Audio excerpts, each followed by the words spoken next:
Hello, everybody, and welcome to another episode of the Daily Fumble Sports Betting Show. Hope you're all having a wonderful day. So excited to get into another episode of the show with you. We have so many picks to get to. Obviously, we have an NBA game tonight, as well as a lot of MLB games going on.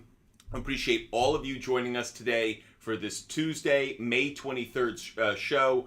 Really excited about what we're going to get into. Obviously, like always, we'll talk about our bets from yesterday. We'll make a lot of predictions about today. We will talk about our research and do that all for you. But I wanted to start first by talking about that game last night between the Lakers and the Nuggets. I had a few thoughts on it that I wanted to share with you.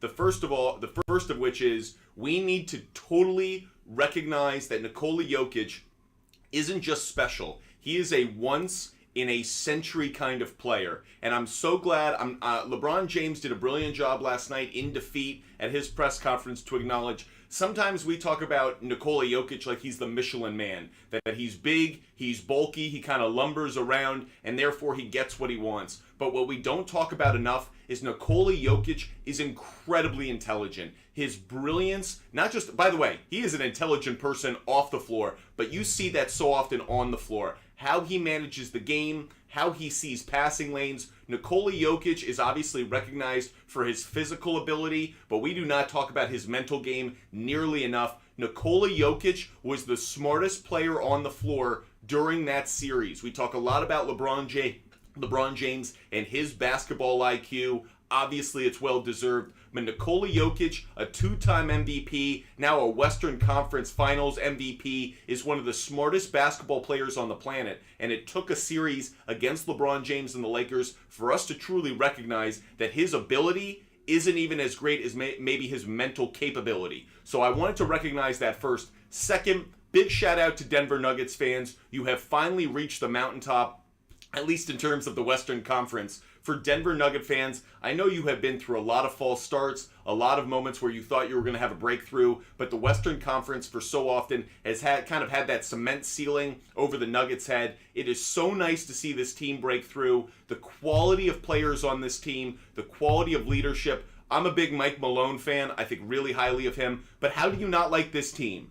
Nikola Jokic, Jamal Murray, Michael Porter Jr., Aaron Gordon, Bruce Brown, KCP. This is a really, really likable team. And not only are they a likable team, they're playing some brilliant basketball. If you enjoy watching the game of basketball, this isn't a lot of one-on-one. Something I love Michael Jordan. He was my favorite player, obviously. But Michael Jordan really impacted the game by making it a lot of one-on-one. We went away kind of from the team game of the Celtics and the Lakers for a while. And Jordan, even though he was in the triangle, kind of ushered in an era of my best player against your best player. We go one-on-one. Forget these other 8 guys on the floor. What we saw from the Denver Nuggets last night is brilliant team basketball. We've seen it all 4 games. The Nuggets share the ball. They create open looks. It's not about one guy being a scorer. Sure, Jamal Murray can go off for a monster game. Jokic can go off for a triple-double. But they find their teammates. They find the open man. They really make a defense really move and work hard. I love what I saw from the Nuggets in this series. And for, again, Nugget fans, this is your moment. Soak it in. Enjoy it. You have conquered the Western Conference, and you deserve all of the praise and all of the flowers you're going to receive. Those are my thoughts on the Nuggets. I do want to give some thoughts on the Los Angeles Lakers. First of all, Laker fans, I don't know how you're disappointed. I know Laker fans set the standard of championship or bust, but that's unrealistic. That's like being a Duke basketball fan saying it's a national championship or bust, or being an Alabama fan saying it's a national championship or bust. I understand that history has given you that expectation, but that doesn't mean the present. Your past rolls of the dice have no bearing on your roll of the dice the next time you go to throw bones. So that said, Laker fans, did you think you were going to make the playoffs in October or November? No. You probably thought you were going to not only miss the playoffs, you thought there was a greater chance you would be in the lottery than you would be in the Western Conference Finals. So for LeBron James and the Lakers to make it to the Western Conference Finals is success. If I hear a Laker fan say that they're disappointed by the 2022-2023 Los Angeles Lakers, you're spoiled. You have no understanding of what it means to really see a team develop. I give enormous credit to the leadership. Rob Pelinka at one point in the year was being questioned whether he was going to keep his job with the Lakers. Now we're saying he may be one of the best executives of the season. How mid-season he turned this team from an absolute dog pile of poop into a Western Conference Finals team. I know they got swept, but they were competitive in every single game. It's not even like the Miami Celtics series where you say, man, there's been some blowouts. But that series was incredibly competitive. I was really impressed by what I saw from the Lakers. They have something there. They have some pieces. They need Anthony Davis to be consistent.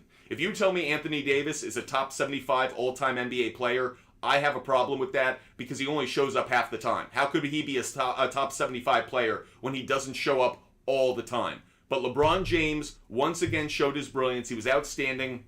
I have no issue with LeBron James other than this. I have one issue with LeBron James. Don't talk to me about retirement. Don't bring it up now. Now, fair enough. Reporters at an elimination press conference, after a game's over and a team is eliminated from the playoffs, reporters turn into the dumbest individuals on the planet. They ask questions like, how bad did this hurt? How bad was this loss? How much did it hurt you? Or, what's your future? You just lost a game. Your season just ended like an hour ago. Tell me about your future. Reporters in a post-game press conference after an elimination game are some of the dumbest people on the planet. They ask terrible questions. However, LeBron, you have now told us for like a year, 2-3 years, you want to play with Bronny.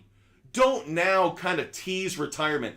I'm not ready to go through a summer of ESPN reporting of, is LeBron coming back or is he not coming back? LeBron watch. We have to know what LeBron's future is.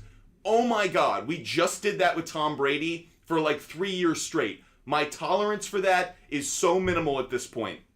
LeBron, we know you're coming back. Whatever teasing you're due, whatever you're talking, you have said you want to play with Bronny. You have said that. You have said that. You have said that. If LeBron James was actually going to leave and retire, do you think he would just like slip it out in a post-game press conference after Game 4 of the Western Conference Finals?